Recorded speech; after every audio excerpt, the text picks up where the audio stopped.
93 FM.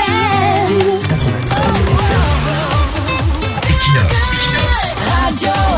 Bonjour, l'horizon politique camerounais, bien que non encore officiellement ouvert par la convocation du corps électoral pour les municipales et législatives, laisse déjà entrevoir les prémices d'une tempête systémique au cœur de l'ordre dominant. Pour le Rassemblement démocratique du peuple camerounais, ces scrutins futurs seront le laboratoire à ciel ouvert d'une transition qui ne dit pas encore son nom. En analyse prospective, il paraît clairement que la guerre de succession qui couvre dans les hautes sphères de l'État s'apprête à redéfinir la géographie du pouvoir local. L'enjeu dépasse la gestion des communes ou le vote des lois. Il s'agira pour chaque faction en lice de bâtir une architecture de résistance et d'influence en plaçant ses pions dans les mairies et à l'Assemblée nationale. La bataille pour les investitures s'annonce ainsi comme le premier acte délocalisé et féroce de la lutte pour le sommet. Dans ce scénario de plus en plus probable, le système traditionnel des plus fermés risque de devenir le principal point de friction. Cette pratique qui permet à la hiérarchie de désigner les candidats sans passer par un vote à la base, a longtemps assuré la cohésion du parti par la contrainte. Or, dans la perspective de l'après-Paul Biya, cette verticalité se heurte à une logique de survie clanique.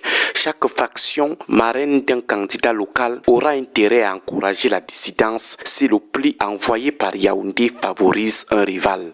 On s'achemine donc vers une instrumentalisation de la contestation par les sommets. La base sera incitée, voire financée par des clans influents pour refuser les choix officiels au nom d'une souveraineté militante de circonstances.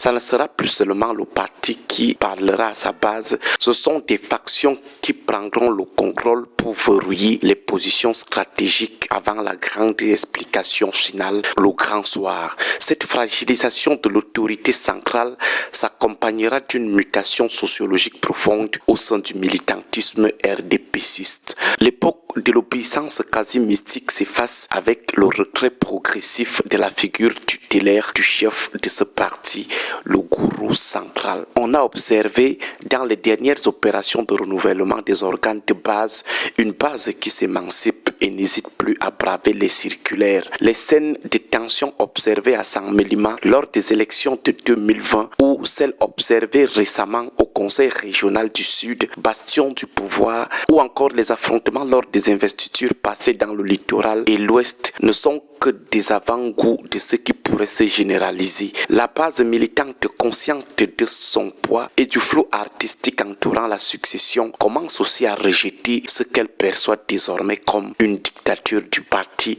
déguisée en discipline du parti.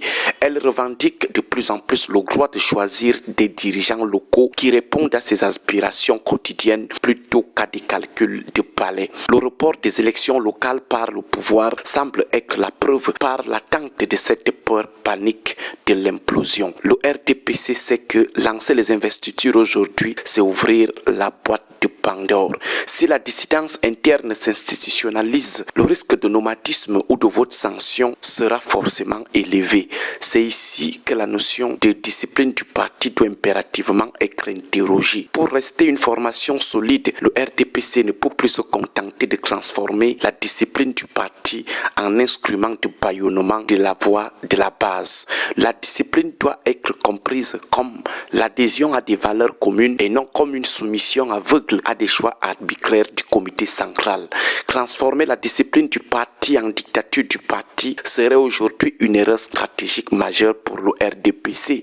Cela ne fera que compresser un ressort qui finira par se détendre avec une violence proportionnelle à la répression symbolique exercée par le haut. Pour sortir de l'impasse qui s'annonce, l'instauration minimale de véritables primaires internes apparaît comme l'une des voies recommandables et démocratiques. Un système de primaires transparentes permettrait aux militants de chaque localité de choisir souverainement leur candidat. En laissant la base de décider de ses candidats, le parti désamorcerait les querelles de factions puisque la légitimité viendrait de cette base et non des choix des plus fermés. Des primaires bien organisées garantiraient que les futurs élus disposent d'une base électorale réelle et solide, évitant ainsi le risque des candidats imposés qui, bien introduits dans les bureaux de Yaoundé, sont totalement déconnectés des attentes des populations RDPCistes locales. Malheureusement, la tendance actuelle au sein de la hiérarchie du RDPC semble prendre une direction opposée,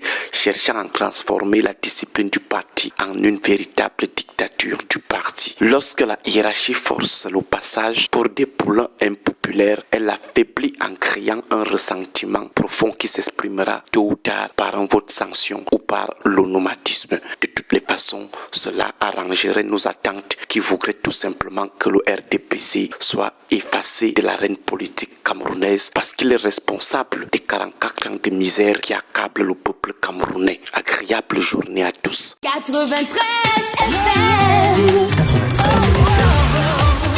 Equinox. Radio.